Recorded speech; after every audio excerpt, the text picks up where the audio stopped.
Fun news, I am going to be speaking at Gather, the ASID National Conference, this August 17th through 19th in Atlanta.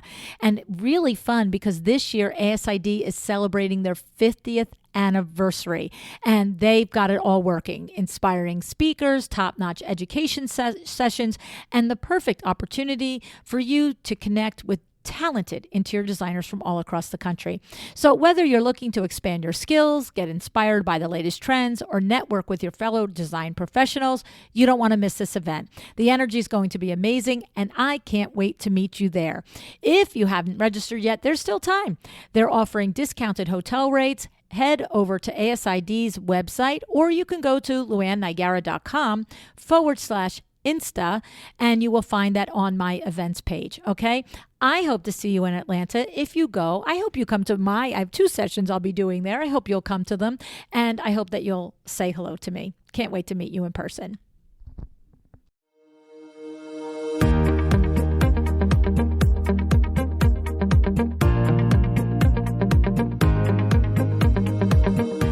Welcome to A Well-Designed Business. My name is LuAnn Niagara, and I'm so glad you found this podcast. Together with my husband Vince and our partner Bill, we have grown our company WindowWorks from the ground up. So I know and I understand the challenges you face in running your interior design business.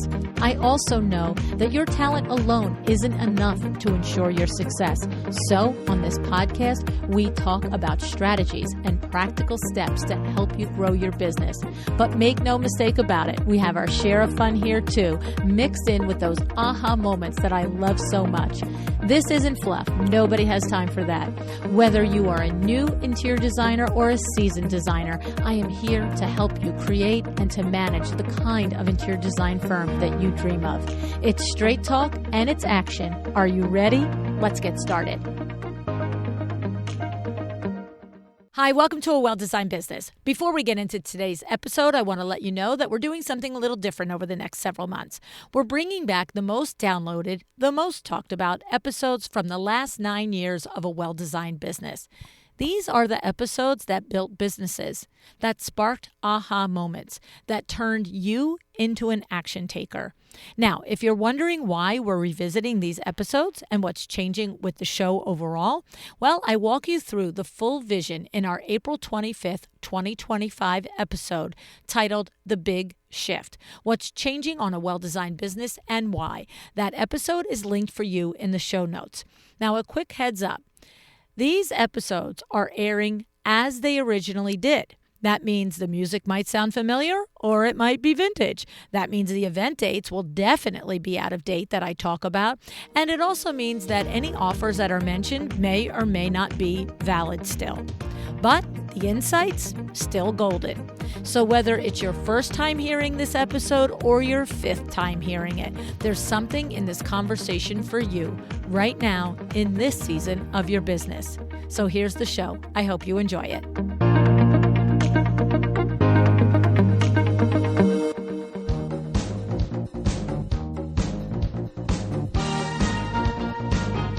Welcome to A Well-Designed Business with your host, LuAnn Niagara.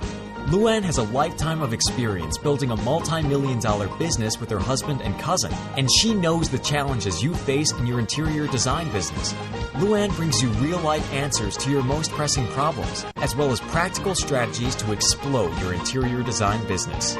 So, let's get to the business of interior design. Hi, welcome to another episode of A Well-Designed Business. So today finally begins the first of what I expect to be 3 interviews as a follow-up to the recent Design Bloggers Conference held in LA this past March. I've already interviewed 2 of the Blog Award winners, Claire Staszak of Centered by Design and Kelsey Grouse of Farmer's Daughters Interiors. And Claire's show is up today and Kelsey's will be up this Wednesday. I have an interview scheduled in 2 weeks from now with Amber Lewis, the keynote speaker from the conference, and I'll air that right away the following week. I really enjoyed talking with both of these women so far. I liked learning about the process of how they create a blog that definitely serves as a marketing arm for their business, a lead generator for their design firm. I think you're going to like it, and there really is some actionable tips that you can duplicate. So let me tell you about Claire Staszak. Claire is a Chicago-based interior designer who's known for her holistic design process. She combines a refined aesthetic with wellness principles. Because in addition to her interior design training, Claire draws on her years of experience as a yoga and meditation instructor to gently guide her clients through the process of uncovering and refining their own unique style. The result is a sanctuary that is timeless, not trendy, and a home that is centered by design. Claire honed her design skills with apprenticeships at high-end firms like Nate Berkus Associates and Kate Marker Interiors. Her own work has been featured in Design Sponge, Rue Magazine, and Domino, and in 2016, she was honored with a nomination for HGTV's Fresh Faces of Design competition. For her latest project, Claire is seizing the opportunity to infuse her own home with her eclectic personal style, renovating a 1932 Tudor-style brick bungalow with her husband in Chicago. And you can follow this renovation on her blog. Claire studied interior design at the School of Art Institute in Chicago, and she holds a certificate of kitchen and bath design from Harper College. She is also a certified yoga instructor with more than 500 hours of training. She also has a Bachelor of Arts degree in journalism from the University of Dayton. So I am going to tell you a little bit about My Doma Studio, and I will be right back to introduce you to Claire Staszak. My thanks to My Doma Studio, one of our podcast sponsors. What is My Doma Studio? Well, you know, as busy interior designers, that running your own design firm isn't just about designing. There's managing contracts, clients, payments, products, and a million other things you're expected to be the master of and have control over. That's where My Doma Studio comes in. I'd like to invite you to try My Doma Studio. Go to mydomastudio.com/awelldesignedbusiness. You'll see why designers around the world are using My Doma Studio. My Doma Studio helps you organize the business end of your design firm so that you can spend time focusing and doing what you love, which is designing.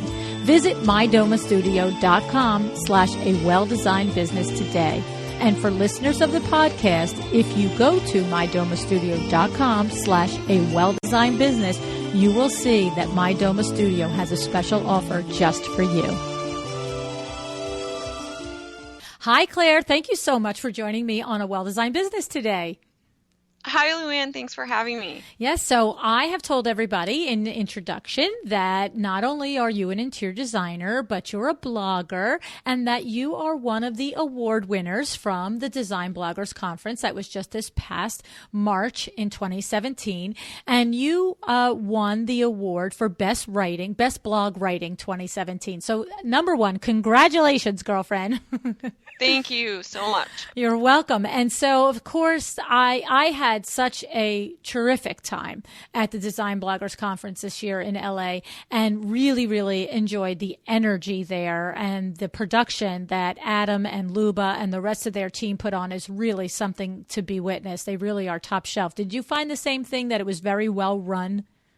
Yes, I had never attended, and I was extremely impressed. I'm from the Midwest, and sort of LA has a little bit of a, there's sort of a mystique, and I was a little nervous about going out there, and I thought it was just so welcoming. Everyone was so warm. It was very well run, and I was really actually just thrilled with the experience. I was too. I really enjoyed it. I loved all the networking events, and they really went out of their way to organize the networking events so you could get to them and everything. And then, of course, you guys and your awards, it's really something else. And so I decided that I would do this little series on some of you guys that won the award and some of the speakers and so forth. So here we are. Claire, thank you for joining me. And I just wanted to go through, you have an interesting business. So first of all, you're a trained interior designer and you're a trained yoga teacher. So you approach your design holistically. right? That's what I understand from your website and from your blog and stuff. So we'll talk about that a little bit. But I also noticed that, you have apprenticed for Nate Burkus Associates and Kate Marker Interiors. So, I mean, hello.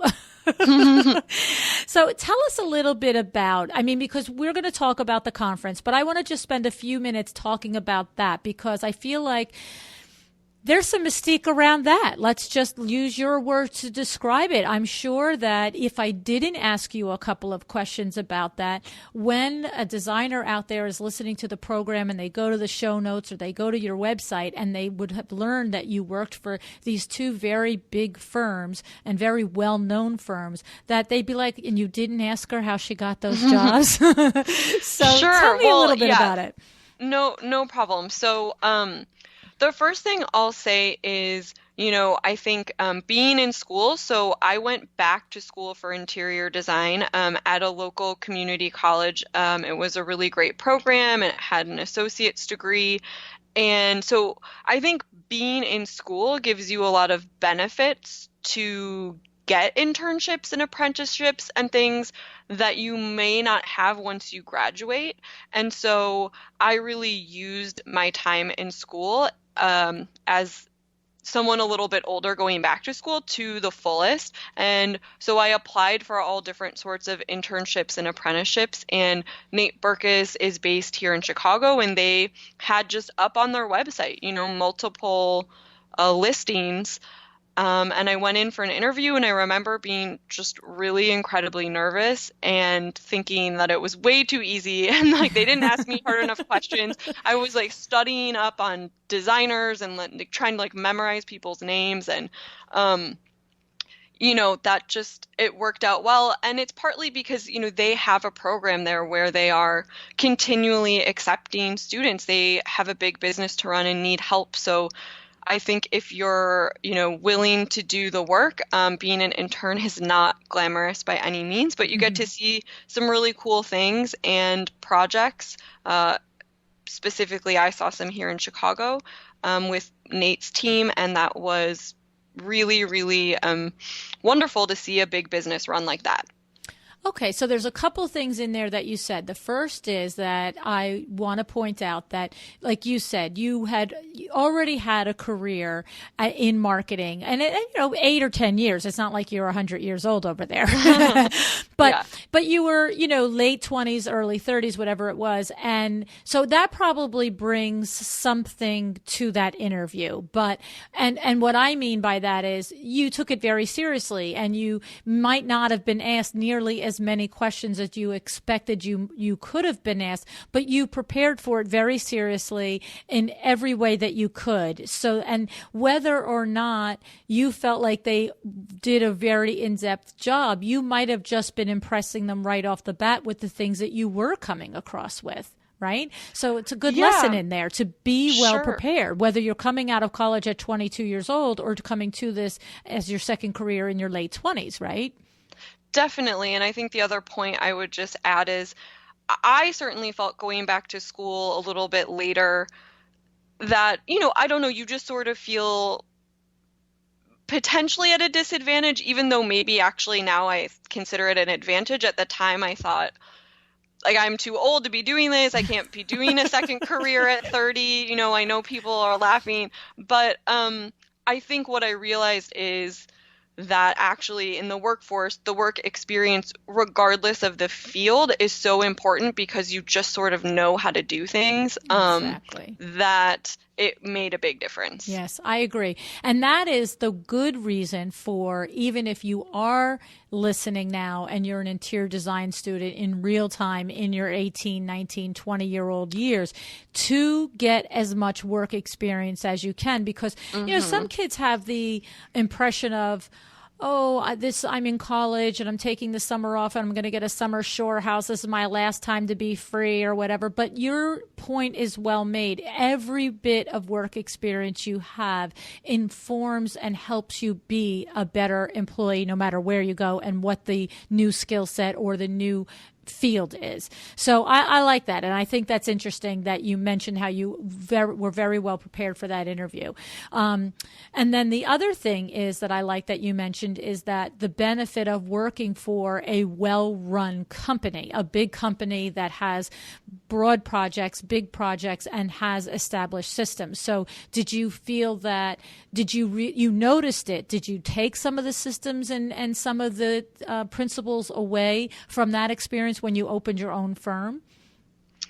I would say that it's more just sort of, seeing that business sort of all hum together. I think, Nate's real big, real far removed from what I'm doing here as a sole proprietor. But, I think there's just ways that you handle clients, that you see people preparing for meetings, the seriousness with which the business is run, all of those things are great to see, along with like the wonderful sources and, beautiful things that they use and put in their projects. Right. Very good. And how about at Kate Marker? Similar experience, also a big, well-run firm, and you just see, like you said, it's not, you don't wing it in a firm like that. You prepare and you have client meetings and you run yourself and the meeting well, right? Right. Yeah. I mean, I would say Kate is running an amazing business and she's a very talented designer. She's definitely, a smaller operation. And so I was able to take more away on the day-to-day, just on how, she had a bookkeeper handling this for her and a designer doing the drawings this way and that way. So, a little more maybe, easier to translate exactly what was happening. But just really great experience in general to have great mentors in your professional life. So yes, I think it's amazing. So now we turn to your business. So you opened your business almost 3 years ago at this point, right? Mm-hmm. And you were your original college career. You have a bachelor's in journalism, so it's probably no big surprise that you complement your design firm with a well-written blog, an award-winning well-written blog, right? Right. But the thing is, did you start your blog, Claire, just because your love of writing and it was a way to integrate both of the things that you like, writing and design? Or did you start your blog because you understood it could be a marketing avenue for your company? What was the inspiration for starting it? I think the inspiration was just, it was multi-layered. Definitely in my marketing brain, I know that it's very valuable. And in my journalism and love to writing side, I do express myself well through the written word. And so I felt it's easy for me to write a blog post. It's definitely not something I consider, unenjoyable. I enjoy it. But I honestly think today when you have any sort of website, it comes with a blog. And you don't even necessarily have to make the decision to have one. It's sort of already built in. And I think I just started writing posts. My very first blog post was about branding my business because I worked very hard. You can see that my business name is not Claire Staszak Designs. It's Centered by Design because there's a lot of messaging behind that. And I think that's inherent in my marketing and branding background. But it's also that I'm a person that really loves to live life with a lot of intention. And so I think I just wanted to share some of the things that I was doing, and it just sort of unfolded from that point. Okay. And so let's go into that a little bit, because you are a yoga practitioner and teacher, and you practice meditation, and you bring this ideal to your design. Tell us a little bit about how you do incorporate that. Sure. So, what I like to say is that, your home should be your personal version of sanctuary. So for me, I was experiencing sanctuary at a yoga studio, and then I was also experiencing this feeling of, calm and being like really happy when I was doing design work. And so the name of the business, Centered by Design, sort of came out of that idea that, you really don't have to be in a yoga studio to experience this idea of sanctuary, and that people should be able to achieve that sort of anywhere. And, I'm at this stage of my life where a lot of my friends and clients are young mothers, and they're so hectic and everything's always crazy. And I just really wanted to be this calming presence in these people's lives and help them not only sort of, just through being this calming presence, but by being a project manager for them and creating these amazing spaces that would then help them to function better in their homes and hopefully feel a little more peace on a daily basis. Okay. Now, we talk all the time on the program about branding and having the message go consistent from like you said, the name of your company often through the message that you give out to the world in the way you design and the way that you present yourself through your blog and through your social media. And we say the reason to do this is because you will attract your tribe. You'll attract the people who value what you want. So do you find that to be true, Claire, because you write about it and you think about it and because you portray that you are automatically getting inquiries from clients who they say to you, I not only want my space to be beautiful, but I want it to feel like a sanctuary or feel zen or feel like a place that I feel safe. Are you finding that they're saying it to you? Yeah, I really am. I had a few clients, one recent client in particular, who's sort of a little bit out of my typical network, who said, I read, what part of the reason I hired you is because I read that about page and I felt like, okay, she just gets it. Like she gets me, she gets what I want. I've had people message me on Instagram where honestly I feel terrible because I don't really do out of state or e-design, and they'll say, oh my gosh, I need you, I need sanctuary in my life, like I need X, Y, and Z, I'm so stressed, blah, blah, this, and I thank them. I think that people are getting that message and it does resonate with people. And I'm interested to see what happens as the business continues to grow because I think it's sort of just starting to be recognized. Mm-hmm. So that's an interesting point to note that it's been 2.5 years of consistently putting out this brand, this awareness of what's most authentic to you, and you're feeling it really just now starting to gel. Not that it didn't happen and not that you haven't clients, but you're actually acknowledging and recognizing that it's starting to build its own little life of its own, it sounds like. Yeah, I would say that's the case. That's interesting. Okay. So now the reality is that for you, the blog then obviously and naturally this feeling permeates the blog. But tell us about the blog. You come from a marketing background, so you probably had some actionable things that, in other words, I could talk to somebody else who, I don't know, made ice cream cones for a living for 10 years. I have no idea, right? And they could be as passionately involved in the way, their design aesthetic and say it's the same thing. It's having a holistic lifestyle and designing, incorporating that ideal. But they may or may not have reached the level of success that you have because it could have been by luck. But I have to believe from your marketing background that you had incorporated some intentional things. Is that true? Yes. I mean, the things that I would say are, if we're going to get into blogging tips, yes. Certainly consistency is important. I would say I've heard all these different numbers and, 4 times a week is what you should be doing if you want to be a real blogger. Well, I don't want to be a quote unquote real career blogger. I really want my interior design business to be my main business. So I find if I can post at least once a week, ideally 6 times a month, that seems to be enough, at least at this point.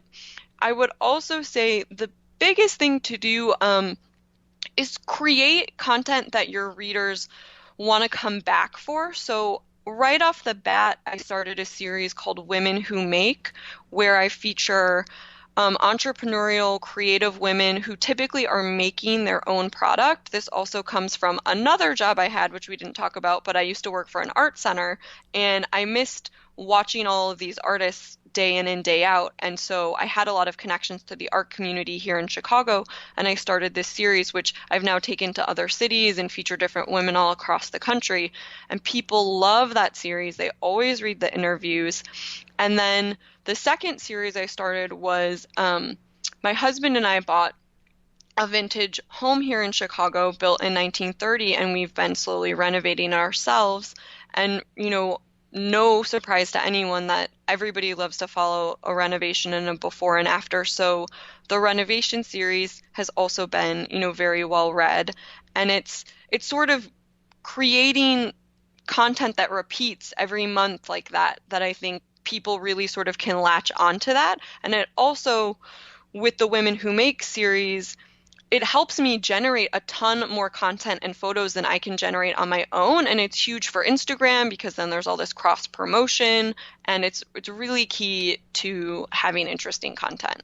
I love these ideas. This is terrific, really, because sometimes we are aware of something, but we forget that it's the business side of it that it gives us. So yes, exactly that. If you have, and I happen to notice all of these little things on your blog, the Women Who Make, and I thought, oh my goodness, I love that. I have to tell you exactly what went through my mind. Can I tell you, this is hysterical. Yeah. You guys are going to crack up because I saw this blog category, Women Who Make, and of course I click on it.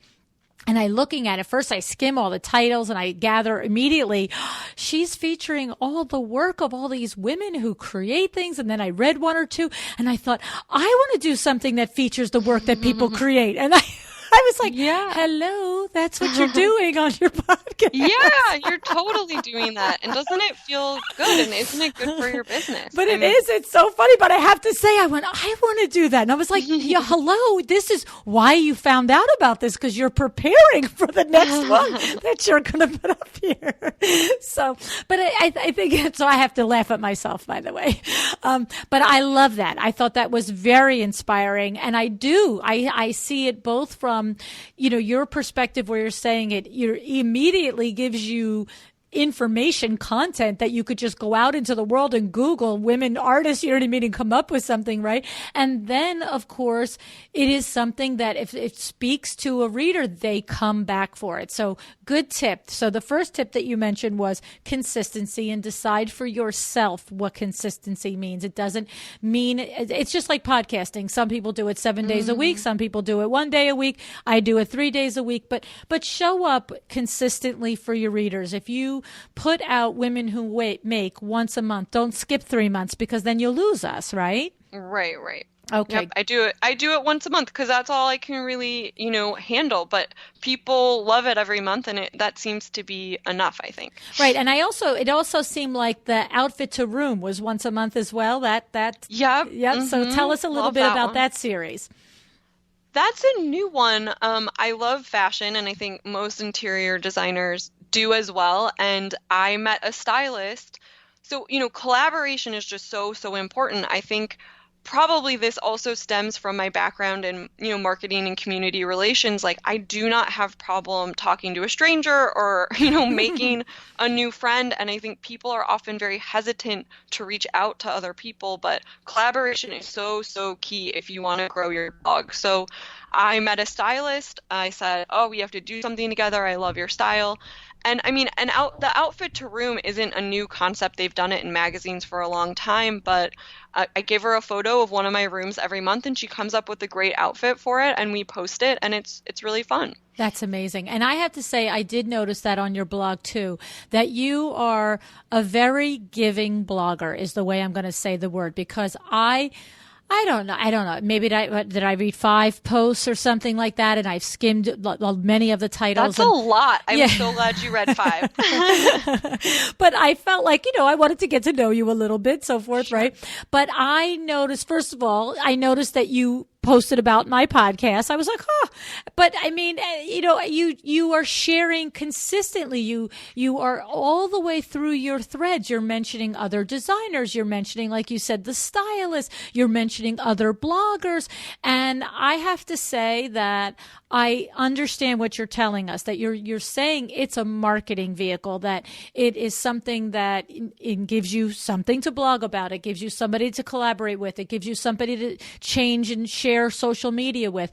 But it also is, as soon as I saw that you put the podcast up, you said, oh, and I'm LuAnn, I'm going to be on our podcast. There is a part of me that's a business person that says, oh, that was smart. And then there's a part of me that's just a person and was like, I'm on Claire's blog.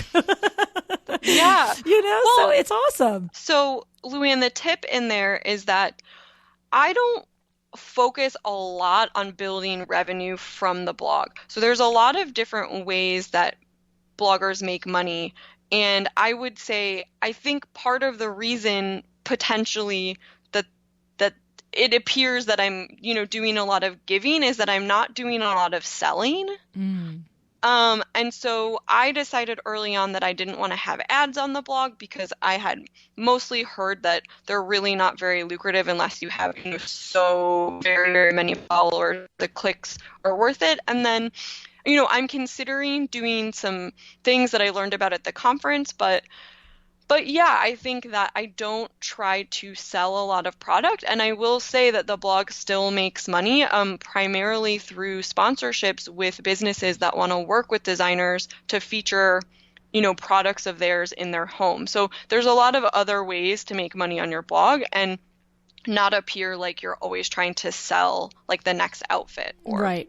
And I think though the big lesson in there is a lot of times when you are talking with a blogger who's possibly, feeling like there's nobody out there listening and she's struggling or he's struggling to garner those readers, they might forget that don't put yourself in the vacuum. And even if it is just in the spirit of giving, there's a marketing thing that happens back and forth. I know that Linda Holt has been on the program and Maria Killam, and they're both big, successful bloggers. And they have both mentioned how commenting on other blogs and so forth. But it's also this, too, that they've said, and you're saying as well, is to talk about other people and share their work and don't be afraid to put somebody else's product or design or idea, or like you say, especially with the artists, it's interesting to people who follow design, but it's not competition to you. And with the stylist, it's interesting to people who follow interior design, but it's not competition to you. So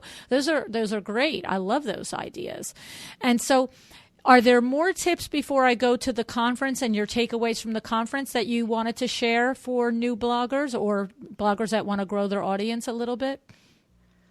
I think just that, that good old sort of inspirational, you can do it. I really, when I, started the website at the end of maybe, was it 2014, everybody said everyone and their grandma has a blog. Like, it's just, you don't think. You're late to the game, they said. Yeah, right? You're very, very late to the game. Like, all the bloggers who are having their heyday now and who are the most popular, they started in 2008, they started in 2010, but there's still a big market for it, way more than I ever thought. So I would say just go for it. Just do it. And of course, it has to be something, I know this from experience. You cannot make a good blog. You cannot create a good blog that you're trudging through. You have to enjoy the process of it, because it's like, I don't know, you can't go be a bricklayer if you don't like bricklaying. I mean, you know what I'm saying? Yeah. So you can't just sit there and say, well, I should have a blog because I have a business and I have a website and that's going to help me get traffic and that's going to help me get clients. If you're not talented at it or you don't enjoy the process of it, pick a different way to market your business. Would you say, Claire? Definitely. And I would say do things like go to a conference, because I say this in the post that I wrote about attending the conference. I signed up for the conference needing a push to keep blogging, not because I didn't enjoy it, but because it gets very hard to manage when you're running another business. And even though I liked it, I still thought about giving up. And so sometimes you you just need to sort of expand your horizons or get a buddy or go to a conference or do different things to sort of move you forward, because in today's society, people don't have the time to comment on blogs the way that they used to, and I don't think businesses expect that much interaction because there's all these other different ways to get it, like on Instagram, etc. So you don't think people are listening or reading, but it turns out that they just might be. And so if you are enjoying it, I would say stick with it, because even something unexpected like winning an award might happen. But more than that, every time you create fresh content, Google is reading that content. And so I don't know exactly, but I know that when people Google interior designers in Chicago, I'm sure I come up higher than somebody who doesn't have a blog, because I'm always putting new things on the site. Absolutely. 100%. That's the truth. So, okay. So I just heard in there, one of your takeaways from attending Design Bloggers Conference was that it gave you a renewed energy for the blog itself, for doing it, despite running a full business in the middle of it. What other things did you find that you got from being a part of the conference or that you enjoyed about it? I definitely think the networking is, number one. I was not only able to meet some great brands who I might collaborate with on the blog, but I met some incredible women who are also trying to run their own businesses and write blogs, and who want to support each other, and, who we've started our own little groups to exchange home tours on the blog and do all these different fun things. One of the people happens to be Kelsey from The Farmer's Daughter, who won Best New Blog. So, it's just a great way to connect with people and sort of, like you said, find your tribe, because you need other bloggers to support you. It's just key. Well, I was curious. That was one of the questions that I was going to ask you prior to the conference. Did you have a little mastermind or network of other bloggers close to you, or any parts of the country to talk and support you and so forth? Or is that a new thing now, having been at the conference? It's definitely bigger and more robust since being at the conference. I have some, there's a blogger network here in Chicago that is very focused on fashion design.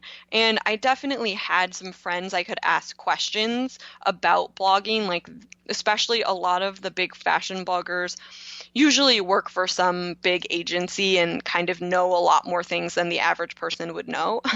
So you can sort of, but I didn't have really the interior design community. And that's, I think, what I was looking for. Nice. And so now you have partnered up with however many, and you guys have, have you actually formally decided to meet either virtually or just, on a regular basis? Or is it more like now you have people that you've met face to face and you can email them for a question or for support or something? We actually did create our own Facebook group. Love it. And, are doing other modes of communication to continue to work together. So, for instance, there's a few different bloggers, including Kelsey, who I mentioned from the conference, and we will all throughout April and May be sharing our home tours. And then, so for instance, say I put my home tour on my blog on Monday, then all the other bloggers in the network will repost my home tour to their blog and then also feature me on Instagram. And so we'll do that one after another for each other for 6 weeks. Oh, that's fun. Yeah. That's smart. That's amazing. And then, and it's sort of, we're creating a hashtag along with it, which, gosh, I'm going to forget it, but I think it's Spring into Home. And, we'll invite people to play along with us, like post photos of their home. It's sort of this idea of just welcoming people in. We want you to see where we live. We want to see where you live and how you decorate. And so. Isn't that great? That's such a brilliant idea. It's definitely been done, but okay. See, I haven't heard of it before, but that's pretty cool. I love that. Yeah, I mean, Spring into Home is probably our own hashtag just because it's spring and it's a home tour, but people exchange, I feel like, things on the blogs all the time. It's just getting it organized and creating some momentum and some interest around it. Yeah. And so that's nice, though, because you could have just reached out to any number of bloggers, but the difference is having met them face to face in person, you have a connection now. That is opposed to just a cold email saying, I admire your blog and would you like to be a part of a little thing, right?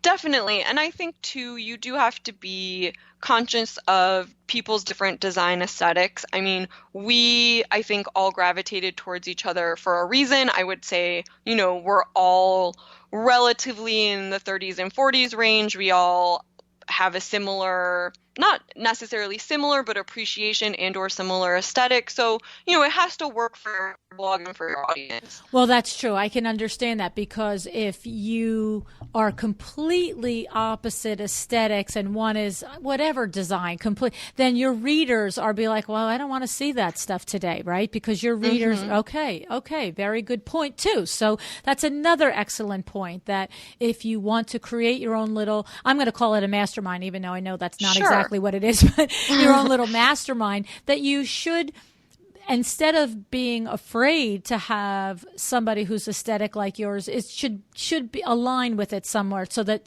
you don't alienate the readers, and yet you actually, because the whole point is to encourage your readers to cross-reference and be readers of all of your blogs.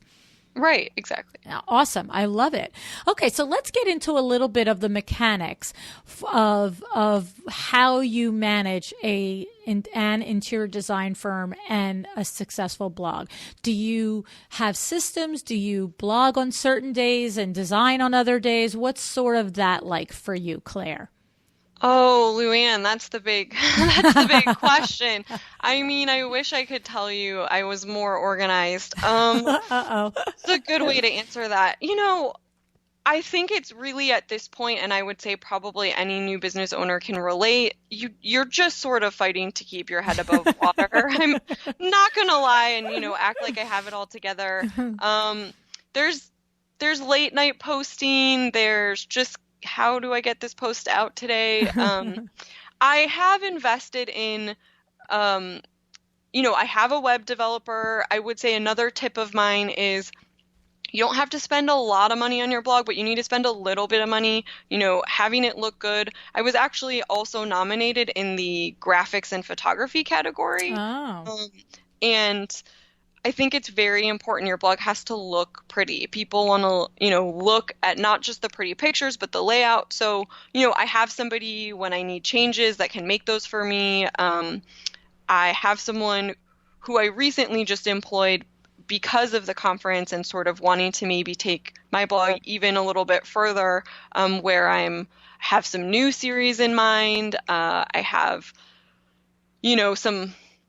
just wanted another set of eyes and somebody with even better magazine and marketing experience than I have to run my ideas by. So I potentially may get even additional help so I can write even more posts. I think it's important that the voice is yours and that I want to still be writing the post, but I can have somebody gathering photos for me or, doing other things that help me get the post out quicker. Okay. And talk to us a little bit about that, because I would think for an inexperienced blogger, what you just said, gathering photos, aren't there things to know and learn about what photos you can use and can't use? If you're not using your own work, in other words, or posting. Yeah. Definitely. I mean, you always need to credit the source, ideally credit the photographer, and the source, and have a link back to wherever that photo was found. I tend to use a lot of original photography. I mean, another tip would be, I'm not a photographer. I wish that I was. I don't have quite the time to learn right now. That is one of my major future goals for a successful blog, do your own photography. But if not, find students, find friends willing to give you deals or trade some design skills for photography skills, because the more beautiful photos you can generate and that, are your own content, the better.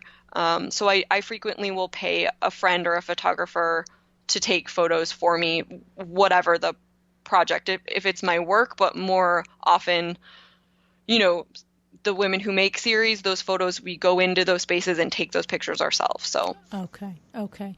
But as far as if you are going to take something of someone else's work, is it as simple as that, Claire, that you simply credit them, the photographer as well, if you know who it is, and the link, and that's all that you have to be concerned about from a legal standpoint?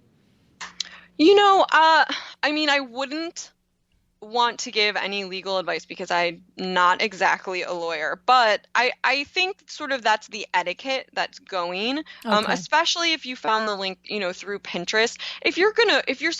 And I mean, I don't know, I don't do this, but I've seen other bloggers where, they'll have full entire home tours from another designer's portfolio. I don't know if they've emailed those people and specifically asked for permission, or they're just pulling those photos, off of the internet and crediting that source. It's a very gray area. So, I would say you need to just be ethical and don't do something that you're not comfortable with. And if you feel like you should ask the designer, especially if it's, someone's work and you don't know them, or you're going to feature like multiple photos from the same project, I would certainly contact the designer. Right. Okay. Yeah, I just wanted to cover that because I don't want anybody to just think that, I don't want anybody to think either one of us is giving out legal advice. Let's be real.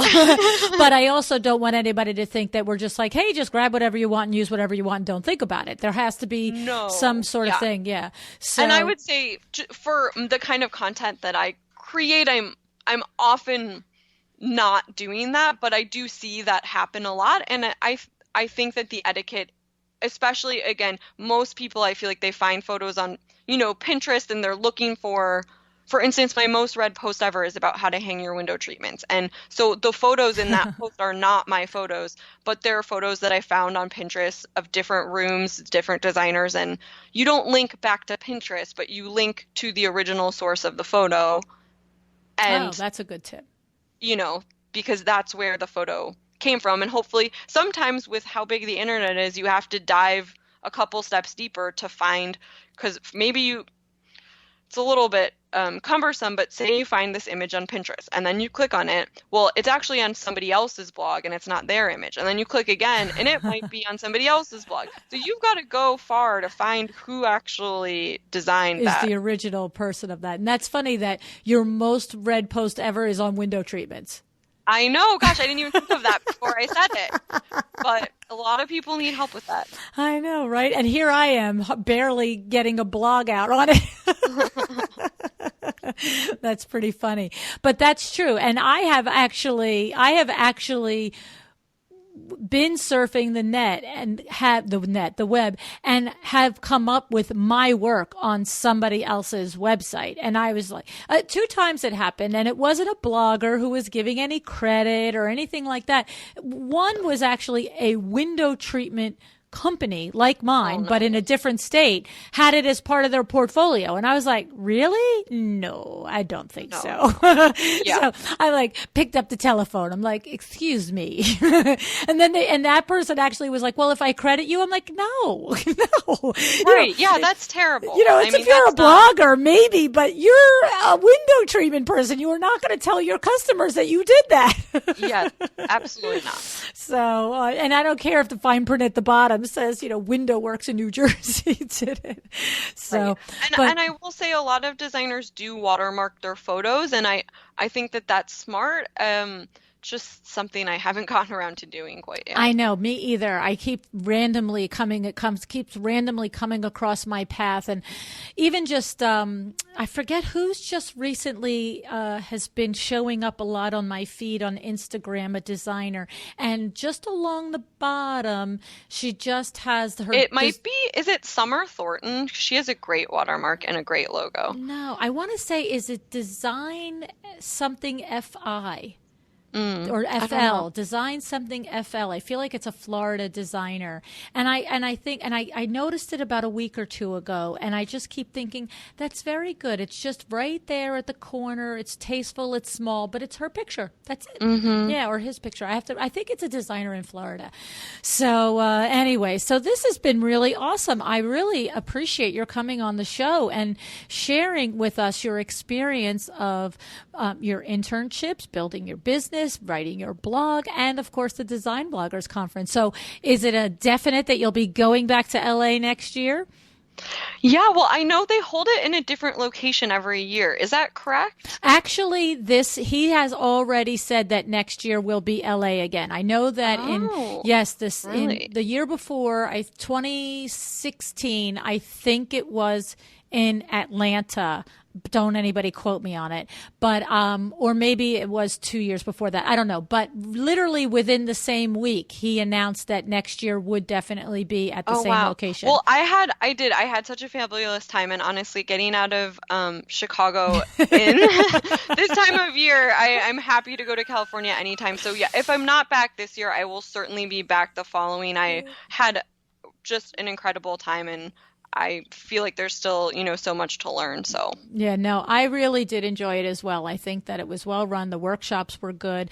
And I really appreciated that there was organized networking, because a lot of times you could be at a conference like that and then all of a sudden it's 7:00 at night and you don't know where all the cool kids are. You know what I'm saying? And you know what? You had on this question list, the one tip that I would give is that I felt like there were all these great people there, and I know that there's like a list of everyone that attended, but I felt like while there was time for networking, it was really hard to actually meet like that many people. Yes. And I wish there was a way to really like get everybody's Instagram handle or some other sort of like put everybody's name scrolling on the board or because you're not going to go through that packet of all those names and try to find those people. Right. That's a good point. So that's something that we can, maybe put in Adam's ear next year and figure out a way to accommodate that more.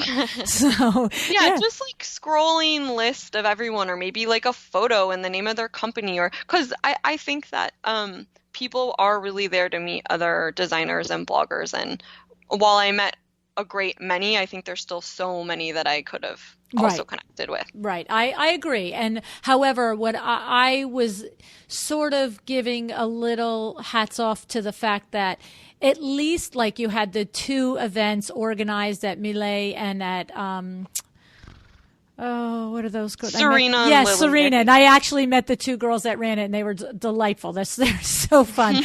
But I mean, so it wasn't like, the event, it's 5:00, it's over, see you tomorrow morning. So I thought that was good. But you're right. There's another layer in there. There's always something that could be done in everything that we do, right? Right. Of course. Especially when you're a perfectionist. That's it. Always find something that you could do better. Exactly. Well, I really do appreciate, Claire, you're taking the time to come on the show and, just sharing a little inspiration, a little bit of your journey with your fellow interior designers and bloggers out there. And to know that it's exactly what everybody says. You have to be authentic to yourself. You have to write about what you're passionate about, but then also, you have to bring some marketing tips in there and actionable ways to grow the blog. And your tip with the different series and the collaborations, I think were really very, very good tips. Thank you so much. Thank you so much for having me, LuAnn. I'm very honored to be here.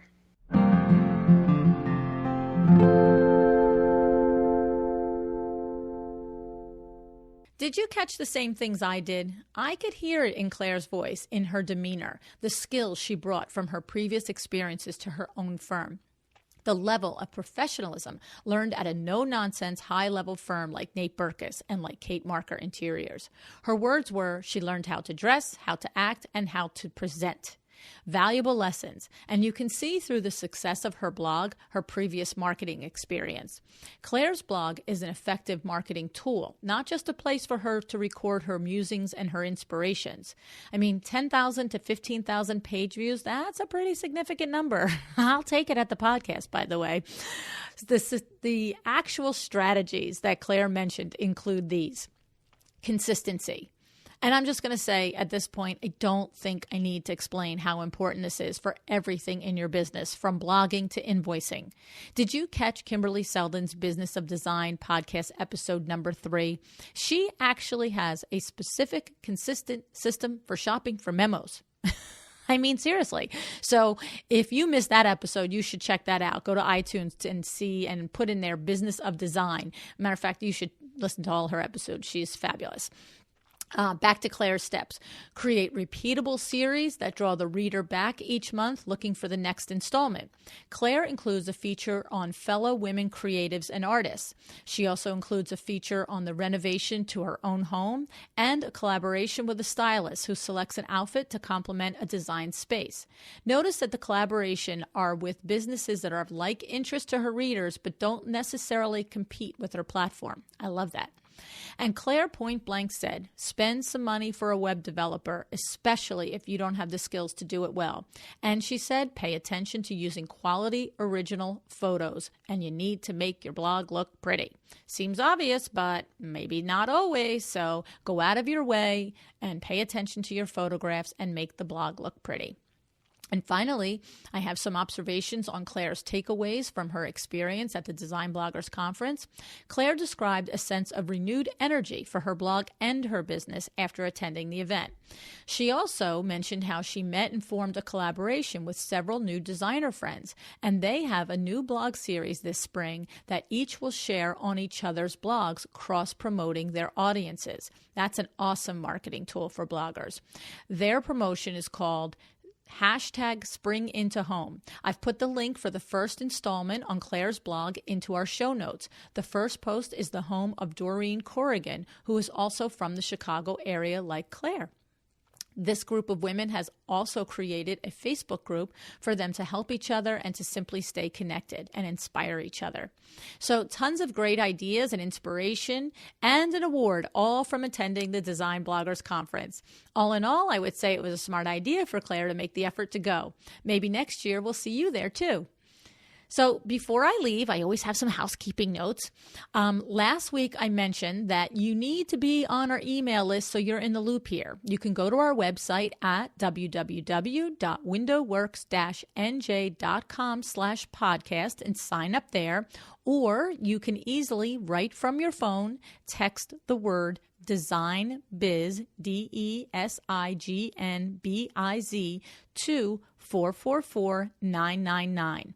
Design Biz to 444-999. Either way, it's really important to be on the list because the podcast recording is often ahead of real time. So I don't always have the details nailed down at the time of recording to let you know what's going on. For example, we have two things coming up very quickly. The first is a My Doma workshop at my showroom in Livingston, New Jersey. A previous guest, Gail Davis, who is episode number 47, you should go listen, has since become not only a WindowWorks designer client, but a good friend to Kim and myself. And she asked me if she could run a series of hands-on workshops from our showroom. And I said, yes, ma'am, you certainly can. I am very happy to help particularly Gail's business grow in every way I can, but all of yours as well.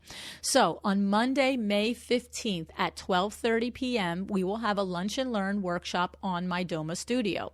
Sarah Danielli, the CEO of My Doma Studio, is flying in from Canada to personally lead everyone in this workshop. How cool is that? So you need to understand this is a bring your laptop and get ready to really learn and operate My Doma Studio so you can see what it is, how it works, and you can leave knowing what it can do for your business. Now, if you haven't heard of My Doma Studio, please go back and listen to episode number 91. This was my first interview with Sarah, and she explains all about My Doma Studio, the benefits to your interior design firm, and the features that it has. And just a quick note, I'll interject here. Sarah and I will be recording an upcoming Power Talk Friday explaining new features and initiatives that are coming to the My Doma Studio platform this spring. So be sure to check Power Talk Fridays for that. Okay.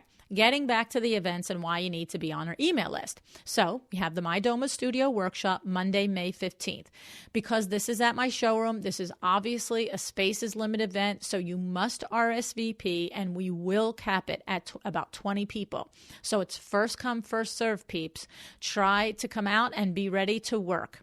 Next, there's a much larger event, an all fun, no work event, which are pretty cool too, planned for New York City. The thing is, though, those details are not ready for me to share yet.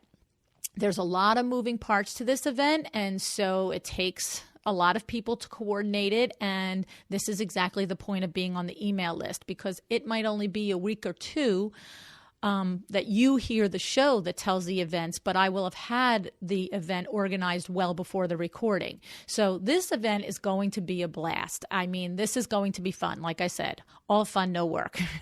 So make sure that you are on the email list so you know about this in time to react and sign up for that.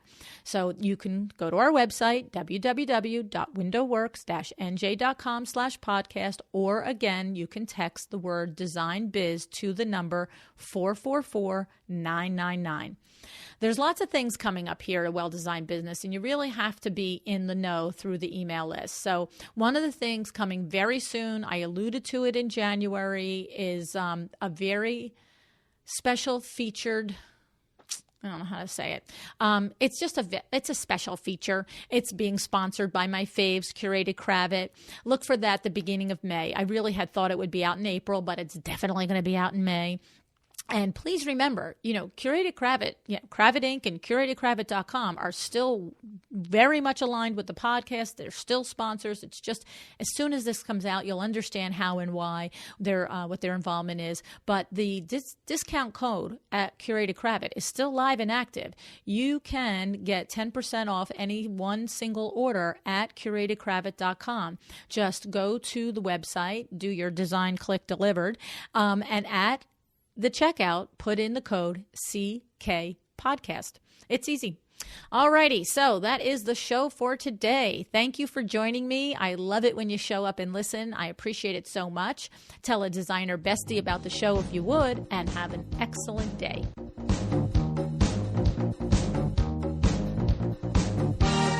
Thank you for joining me again today for another episode of A Well-Designed Business.